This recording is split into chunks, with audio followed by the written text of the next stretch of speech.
সুধী দর্শক মণ্ডলী, প্রতি রবিবারের মতো আজও আপনাদের সামনে হাজির হয়েছি পল্লী কর্মশাক ফাউন্ডেশন এবং এর সহযোগী সংস্থার কার্যক্রম সম্পর্কে আলোচনার জন্য। গত পর্বে আমরা আলোচনা করেছিলাম পল্লী কর্মশাক ফাউন্ডেশনের একটি বিশেষ কর্মসূচি সমৃদ্ধি সম্পর্কে। এরই ধারাবাহিকতায় আজও আমরা আলোচনা করব সমৃদ্ধি কর্মসূচির আরও কিছু আনুষঙ্গিক বিষয় নিয়ে। এই সম্পর্কে আলোচনার জন্য আমাদের সাথে রয়েছে জনাব আনোয়ার হোসেন, নির্বাহী পরিচালক, হিট বাংলাদেশ। আমাদের সাথে আরও রয়েছে জনাব মশিউর রহমান, মহাব্যবস্থাপক, পল্লী কর্মশাক ফাউন্ডেশন। আপনাদের উভয়কে স্টুডিওতে আমন্ত্রণ জানাচ্ছি। সুধী মণ্ডলী, মূল আলোচনা যাওয়ার আগে আপনাদের এই বিষয়ে একটি প্রতিবেদন দেখার আমন্ত্রণ জানাচ্ছি।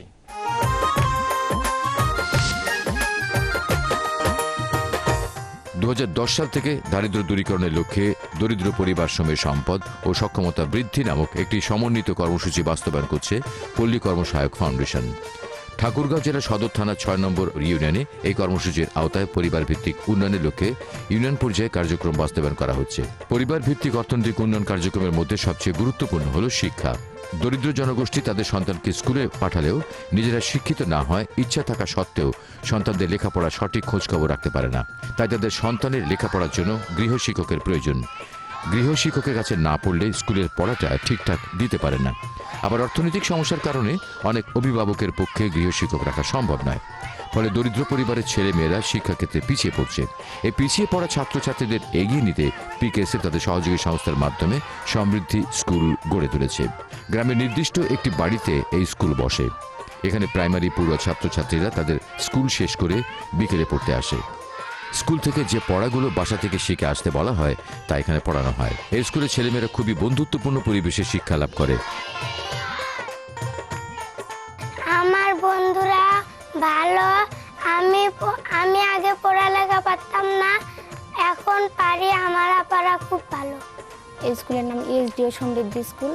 আমার এখানে যে বাচ্চারা পড়ালেখা করতে আসে তারা অন্যান্য স্কুলে পড়ালেখা করে, আর সেখানে সেই স্কুলে যে পড়াটা দেয় সেই পড়াটা আমি পড়াই, পড়া মুখস্থ করে পরের দিন আবার ওই স্কুলে যাই পড়াটা দেয়।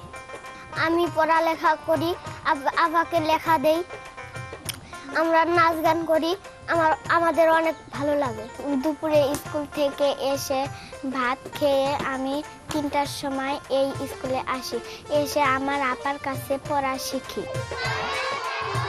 প্রতি স্কুলে একজন শিক্ষিকা সার্বক্ষণিক ক্লাস নিয়ে থাকে এবং এখানে 35 জন ছেলে মেয়ে লেখাপড়ার সুযোগ পায়। এই ইউনিয়নের প্রতিটি গ্রামেই এমন কার্যক্রম রয়েছে। এখানে আউলিয়াপুর ইউনিয়নের ইএসডিও সমৃদ্ধি স্কুল 17টি আছে। সেই 17টি স্কুল আমি দেখাশোনা করি। আর এইখানে অনেক গরিব বাবা মা আছে, বাচ্চাদের পড়াইতে পারে না, প্রাইভেট দিতে পারে না, প্রাইভেটে অনেক টাকা লাগে। আমার এখানে সেই যে প্রাইমারিতে যে পড়াগুলো দেওয়া হয় সেই পড়াটা আমার এই সমৃদ্ধি স্কুলের মাধ্যমে করে দেওয়া হয়। আর প্রত্যেক মাসে বাচ্চাদেরকে 30 টাকা হারে দিতে হয়। অন্যখানে পড়তে গেলে তাদের 150-200 টাকা লাগে, টিচার পাওয়া যায় না।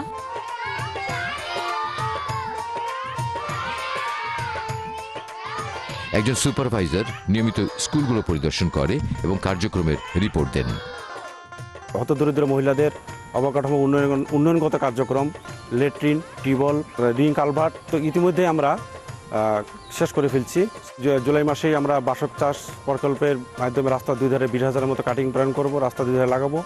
এবং পাম গাছের উপর আমরা যে মেশিন আমরা স্থাপনের জন্য পল্লী কর্মসহায়ক ফাউন্ডেশনের কাছে আমরা প্ল্যান করছি, সেটা আমরা আগামীতে পাম গাছ একটা রেজাল্ট নিয়ে আসতে পারি। 12টি ওয়ার্ডে 20 জন করে গ্রুপ করে আমরা তাঁতের উপর একটা প্রশিক্ষণ ব্যবস্থা করব। এবং বন্ধুচুলা, সোলার হারিকেন অত্র ইউনিয়নে আমরা অলরেডি পিকেএসএফের অর্থায়নে ইএসডিওর সহযোগিতা কার্যক্রম শুরু করছি। পিকেএসএফ এর সহযোগী সংস্থা শিক্ষার পাশাপাশি গ্রামের বেকারদের কর্মক্ষম করে তোলার জন্য নানা রকম প্রশিক্ষণ কর্মসূচিও বাস্তবায়ন করে আসছে। টিউবওয়েল স্থাপন, স্যানিটারি ল্যাট্রিন নির্মাণে সহায়তা প্রদান করছে। গ্রামের মহিলাদের রান্নার জন্য পরিবেশ বান্ধব বন্ধু চুলা ব্যবহারে উদ্বুদ্ধকরণ সহ এই চুলা সরবরাহ করে আসছে। আবার যে এলাকায় বিদ্যুৎ নেই সেখানে সোলার প্যানেল বসিয়ে বাতি জ্বালিয়ে লেখাপড়া করার সুবিধার্থে সোলার প্যানেল সরবরাহ করছে। সমৃদ্ধি কর্মসূচি ইতিমধ্যে আউলিয়াপুরে প্রতিষ্ঠিত হয়েছে, যার মাধ্যমে অত্র ইউনিয়নের শিক্ষা ও স্বাস্থ্যের উপরে স্বাস্থ্যকর্মী নিয়োগ হয়েছে। 9টি ওয়ার্ডে এর কার্যক্রম চলছে। এছাড়া বন্ধুচুলা, সোলার ও পাম চাষের উপর অত্র ইউনিয়নে ব্যাপক উন্নয়নের কার্যক্রম শুরু হয়েছে। 9টি ওয়ার্ডে 12টি প্রকল্পের জন্য সমৃদ্ধি প্রকল্পের আওতায় ইএসডিওর মাধ্যমে পিকেএসএফে একটি সুপারিশমালা প্রেরণ করা হয়েছে। সর্বোপরি গ্রামে জনগণের উন্নয়নের লক্ষ্যে স্থানীয় সরকারের চাহিদা ও প্রস্তাবনার আলোকে পিকেএসএফ তাদের সহযোগী সংস্থার মাধ্যমে 21টি ইউনিয়নে প্রাথমিকভাবে সমৃদ্ধি কার্যক্রম বাস্তবায়ন করে মানুষের জীবনমান উন্নয়নে বিশেষ অবদান রেখে চলেছে।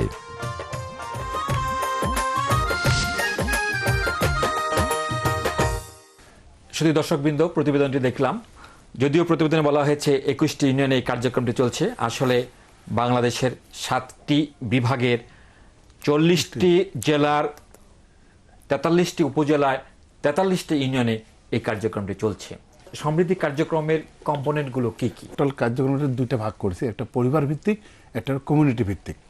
পরিবার ভিত্তিকে নিয়ে এসে একটা পরিবার কিভাবে উন্নয়ন করবে তার আয় বৃদ্ধিমূলক কার্যক্রমগুলো, আর কমিউনিটি ভিত্তিক হচ্ছে টোটাল এলাকার মধ্যে শিক্ষা, স্বাস্থ্য, আমরা কমিউনিটি ডেভেলপমেন্ট, ছোটো ছোটো কালভার্ট করেছি, স্কুল কলেজে আমরা স্কুলগুলোতে আমরা ল্যাট্রিন দিয়েছি, টিউবওয়েল দিয়েছি, এবং আমরা আরও কমিউনিটি ভিত্তিক কিছু কার্যক্রম নিয়েছি যে প্রত্যেক ওই এলাকায় যাদের ল্যাট্রিন নাই তাদের আমরা ল্যাট্রিন দিয়ে দেবো। আমরা সমৃদ্ধি আওতায় শিক্ষা কার্যক্রমটা দেখলাম। মৌলভীবাজার জেলার রাজনগর উপজেলার 5 গাঁও ইউনিয়নে আপনার কার্যক্রম এলাকা, এবং সেই ইউনিয়নে কতগুলো এই ধরনের স্কুল, সমৃদ্ধি স্কুল আপনি তৈরি করেছেন? আপনারা যখন সিলেট অথবা মৌলভীবাজারের নাম শোনা যায়, লোকজন যখন শোনে তখন মনে করে যে এই অঞ্চলটি একটি উন্নতশীল অঞ্চল, কিন্তু বাস্তবিক ক্ষেত্রে এখনও অনেক রিমোট এলাকা আছে যেখানে লোকজন আর্থিকভাবে অসচ্ছল, এবং তাদের জন্যই পিকেএসএফ এটা চিন্তা করেছে। এবং আজকে যে প্রশ্ন আপনি করেছেন যে সেখানে আমাদের 59টি স্কুল এখন রয়েছে। একটি ইউনিয়নে 59টি স্কুল রয়েছে। আচ্ছা, তার মানে এক একটি গ্রামে, প্রত্যেকটা গ্রামে আমাদের স্কুল রয়েছে। আচ্ছা, এবং এই স্কুলে কতজন ছাত্রছাত্রী লেখাপড়া করছে? এক এক স্কুলে এক এক রকমের। আচ্ছা, কতজন থেকে কতজন?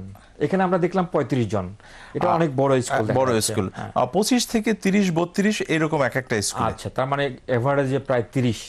যদি আপনার প্রায় 60টি স্কুল থেকে এই 1800 ছেলেমেয়েরা লেখাপড়া করছে এখানে শিক্ষকদের কিভাবে নির্বাচন করা হয় এবং এরা কারা? যে সমস্ত মেয়েরা বিভিন্ন কলেজে পড়াশোনা করে এবং আর্থিকভাবে সচ্ছল নয় কিন্তু লোকালি তারা ভালো শিক্ষাদান দিতে পারে, এমন মেয়েদেরকে আমরা এখানে নিয়োগ দিয়েছি। শিক্ষক যাদেরকে নির্বাচিত করা হয়, এই সমৃদ্ধি কার্যক্রমের আওতায় কিভাবে আর্থিক সহায়তা তাদেরকে দেওয়া হচ্ছে এবং তার পরিমাণটা কি? 43টা ইউনিয়নে আমাদের প্রায় 1075টা স্কুল চলতেছে। 1000? এটা সার্বিকভাবে 43টা। আমাদের প্রত্যেক গ্রামে একটা তো মিনিমাম 2টাও হতে পারে, অর্থাৎ চাহিদা অনুযায়ী। আমাদের পক্ষ থেকে তাকে 1000 টাকা দেই, ছাত্রছাত্রীর কাছে সে 30 টাকা পর্যন্ত নিতে পারবে। ওই যে 30 টাকার কথা বললেন, এতে তার দেখা যায় 1500 থেকে 1800 টাকার মতো তার আয় হয়। একটা ছাত্রছাত্রী তার লেখাপড়া চালায় নেওয়ার জন্য 1800 টাকা দেশের নিজের পড়াশোনাটাও আবার চালাই নিতে পারে। 3টা থেকে আরম্ভ হয়, 3টা শেষ হয় কখন? আমরা 2 ঘন্টা স্যার, 5টা। আচ্ছা, 2 ঘন্টা। আমরা এখানে স্যার শুধু যারা স্কুলে যায় না তাদের 1 এবং 2 আপাতত এই 3টা ক্লাসকে দিয়ে শুরু করেছি। 1, 2 এবং 0 ক্লাস। এই যে স্কুল ঘরটা, সমৃদ্ধি স্কুল ঘর, এই ঘরটা আসলে কি হবে? আমরা কিন্তু কোনো ঘর দিই না, যেহেতু কমিউনিটি দিচ্ছে, ইউনিয়ন পরিষদ জড়িত আছে, তারা দিচ্ছে। এই যে স্কুল আপনার, আমার তো মনে হয় সর্বোচ্চ স্কুল আপনার ওই ইউনিয়নে 59টি, আমি আর শুনি নাই, আমি 40টা শুনেছি, 45টা শুনেছি। 59টি ইউনিয়নে এই ঘরগুলো নির্ধারণ করার ক্ষেত্রে কোনো সমস্যা কি পড়েছিলেন আপনি? ইউনিয়ন পরিষদের সাথে সহযোগিতা নিয়ে বিশেষভাবে ইউনিয়ন পরিষদের মেম্বাররা নিজ নিজ এলাকায় এবং স্থানীয় গণ্যমান্য ব্যক্তি তাদের একসময় সমন্বয় করে তাদের সাথে আলোচনা করে এই ঘরগুলা ওই স্ব এলাকায় নির্ধারণ করা হয়েছে। স্বাস্থ্য শিক্ষা এটা হচ্ছে কমন কার্যক্রম এই সবার জন্য। সমৃদ্ধির আওতায়, সবার জন্য, ধনী গরিব সবার ধনী জন্য। গরিব সবার জন্য। এছাড়া বিশেষ কার্যক্রম কি আছে সমৃদ্ধির আওতায়? এখানে আমাদের বন্ধুচুলা আছে, আচ্ছা, এবং বন্ধুচুলা ব্যাপক সাড়া পেয়েছে ওই অঞ্চলে। বন্ধুচুলা, বন্ধুচুলা এটা বৈশিষ্ট্যটা কি, সারা পাওয়ার মানে বিষয়টা কি, কেন এই বন্ধুচুলাটা সারা ফেলেছে? কারণ আগে তারা যখন সাধারণ লাকড়ি দিয়ে যেটা রান্না করতো সেটাই তাদের অপচয় বেশি হতো এবং সবসময় এটা দিয়ে ভালো আগুন তাপ উঠতো না। এই বন্ধুচুলা সায়েন্টিফিক হইতে এমনভাবে করা যে তার তাপের একটা সমন্বয় হয়, এমনভাবে আসে যে গ্রামের মহিলারা এটা যারা একবার ব্যবহার করেছে তারা এটার দিকে ঝুঁকে পড়ছে। স্বাস্থ্যগত কোনো অসুবিধা কি আগের যে ট্র্যাডিশনাল চুলা যেটা আমাদের মা বোনেরা গ্রামগঞ্জে ব্যবহার করে তার সাথে বন্ধু চুলার কি কোনো বেসিক পার্থক্য আছে এটা কিনা? হলো স্বাস্থ্যগত দিক এটা তো থেকে। আর্থিক উনি বললেন কি মূল যেটা হয় আমাদের যে আগের যে চুলাগুলো এটাতে ধোঁয়া হয়, এই ধোঁয়াটার সাথে ছোট ছোট কার্বন কণা থাকে যেটা তার শরীরে লাংকে চলে আসে এবং অসুখ হয়। এবং আমরা দেখছি যে মার সাথে সাথে ছোট বাচ্চারাও কিন্তু তাদের সাথে রান্না করে থাকে, যার জন্য এইটার ধোঁয়াটা কিন্তু আমরা বাইরে করে দিচ্ছি। এই চুলাটা একটা সবচেয়ে ভালো দিক, হাঁড়িতে কালি লাগতেছে না, বেশি জাল হচ্ছে এবং সুন্দরভাবে একদম শহরের মতো পরিষ্কার পরিচ্ছন্ন। আমরা বন্ধু চুলা সম্পর্কে একটু আলোচনা করব। শুধু দর্শকবৃন্দ, আমাদের একটি বিরতিতে যেতে হচ্ছে, ততক্ষণ আমাদের সাথে থাকবে।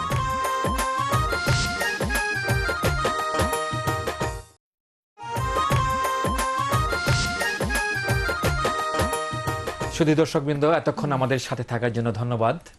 বিরতিতে যাওয়ার পূর্বে আমরা আলোচনা করছিলাম বন্ধু চুলা সম্পর্কে, আর্থিক এবং স্বাস্থ্যগত সমস্যাগুলি দেখছিলাম। আপনি যখন বন্ধু চুলা নিয়ে গেলেন ওই এলাকায়, তখন এটার মানুষ কিভাবে গ্রহণ করলো? একসঙ্গেই যে সকলে গ্রহণ করেছে তা নয়। প্রথমে এক বাড়িতে দেওয়া হলো এবং সেইটা পাশের বাড়ির মহিলারা দেখতে লাগলো। সেটা যখন সুফলটা সে দেখলো তখন তার আগ্রহ জাগলো, না আমিও একটি নেব। জ্বালানি সাশ্রয়ী, অবশ্যই জ্বালানি সাশ্রয়ী, স্বাস্থ্যসম্মত। এটার দাম কত?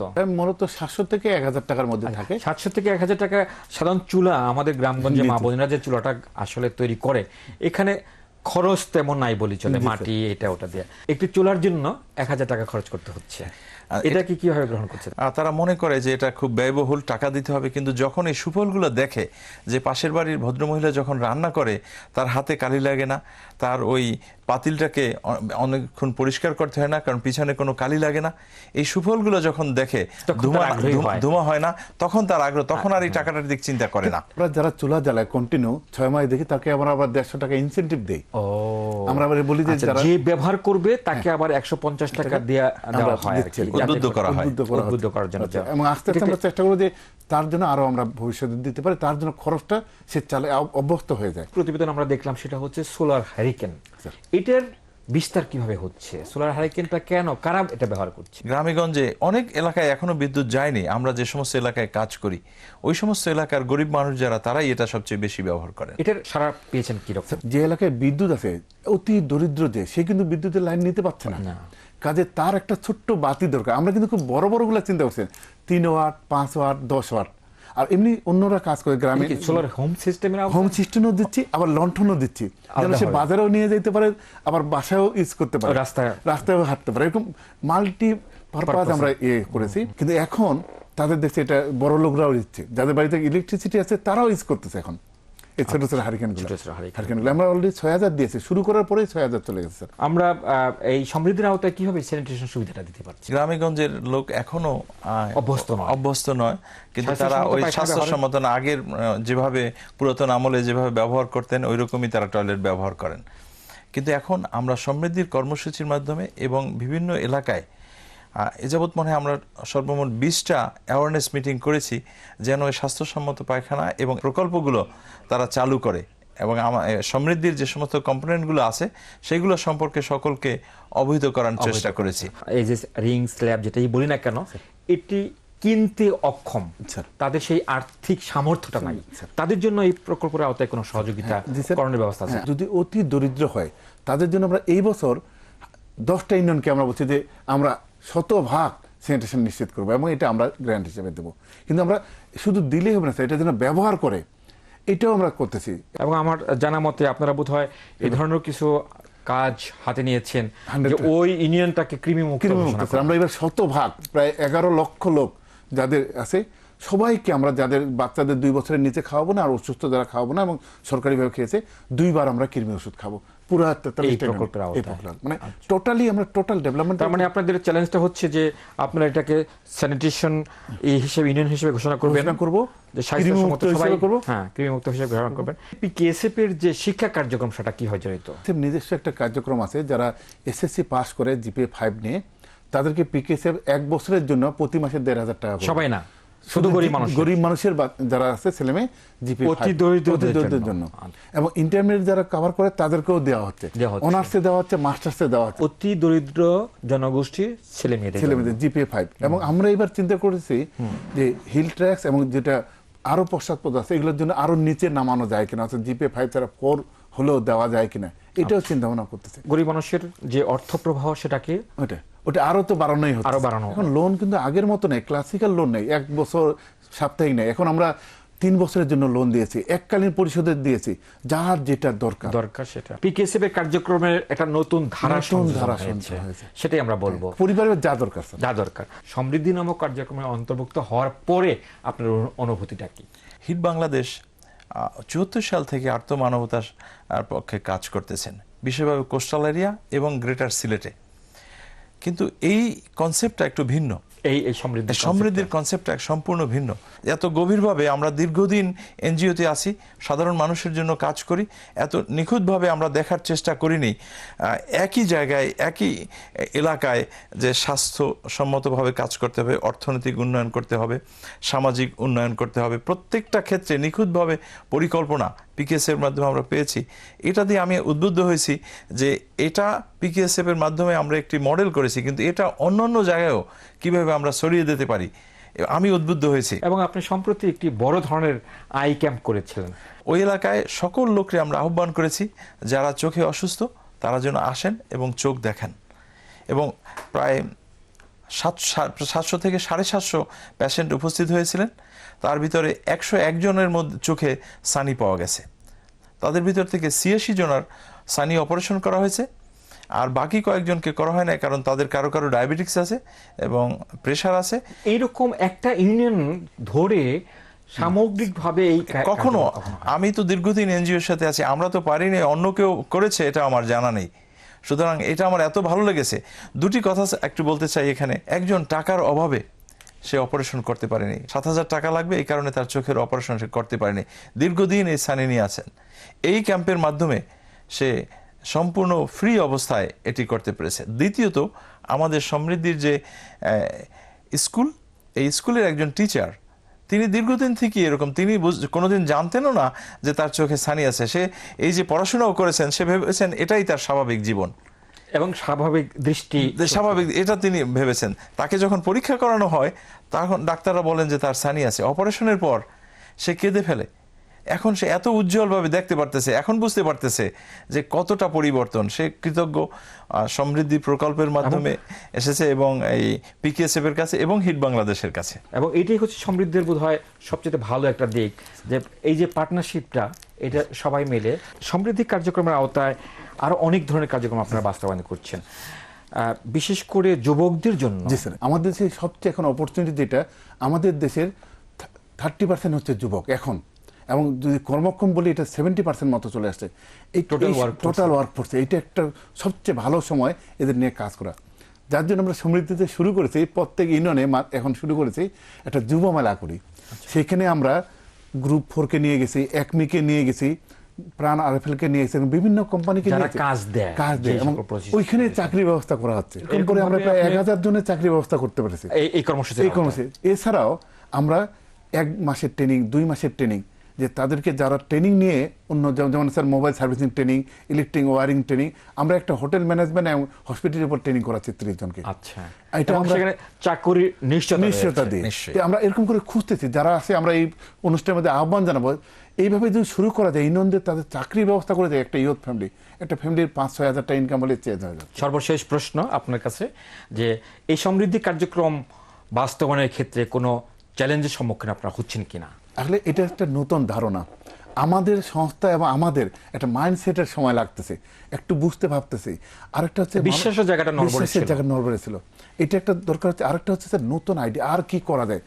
যাদের জন্য কাজ ও নিজেও বলতে পারে না ওর আর কি দরকার কি দরকার। কাজে এটা নিয়ে গুছিয়ে আনতে আমাদের একটু সময় লাগছে, কিন্তু একটা সারা পড়েছে, আমার বিশ্বাস যে একটা চেঞ্জ হবে। অনেক ধন্যবাদ মুশিউর রহমান সাহেব আপনাকে।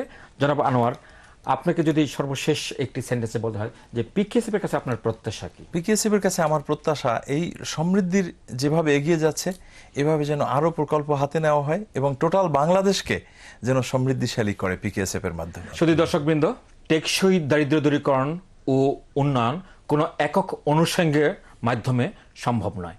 টেকসই দারিদ্র্য দূরীকরণ ও উন্নয়নের জন্য প্রয়োজন সমন্বিত প্রক্রিয়া, যার মধ্যে থাকবে শিক্ষা, স্বাস্থ্য, পুষ্টি, জীবন ও জীবিকা, মানব মর্যাদা সহ বিভিন্ন অনুষঙ্গ।